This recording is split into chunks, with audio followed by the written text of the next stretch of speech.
Eminent domain is a process where a government or a government-like entity, such as a Department of Transportation or a utility company, acquires land for public use. And there's typically about 4 stages in an eminent domain case. There's notice, where you get a letter, typically a letter in the mail, notifies you of the project. And there's the offer, which the government will provide, which is usually done by a licensed appraiser. Then there's a period of negotiations, and if a price can't be determined, then you move on to litigation. I recommend that you immediately contact an attorney. Eminent domain can really be broken down into 4 stages. One's going to be notice. Typically it comes in the form of a letter, notifies you of the project, maybe certain meetings you can go and attend. Then there's the offer that's provided by the government, which is usually done by a licensed appraiser.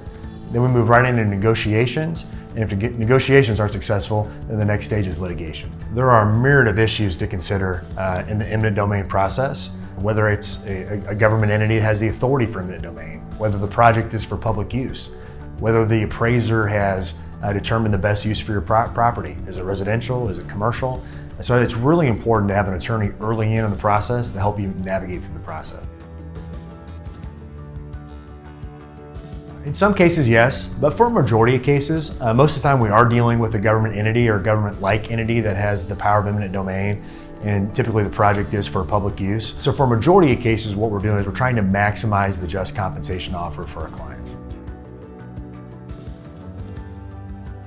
Yes, an eminent domain attorney is invaluable during the negotiation process, and it's important that you get an eminent domain attorney involved early on. Once you get an offer from the government, typically you have 30 days to respond unless you ask for an extension. So there's a lot of work that needs to be done beforehand. Things to consider is, did the appraiser, again, use the highest and best use? Did we factor in other ways to monetize our property, such as trees?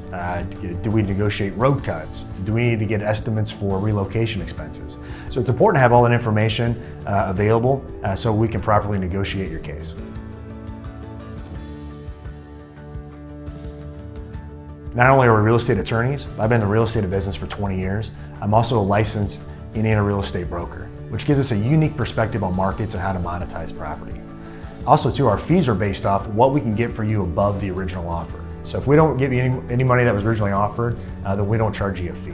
And so you're going to get a team of attorneys that are with you from day one. We're going to come out to your property. We're going to take pictures. We're going to get to know you. We're going to get a better understanding of how this project impacts you. And if we can't get an agreed price, we don't think the government's paying just compensation, then we're not afraid to take your case to trial. So again, at Webster Garino, we offer complimentary case reviews, and I encourage you to come out and meet the team.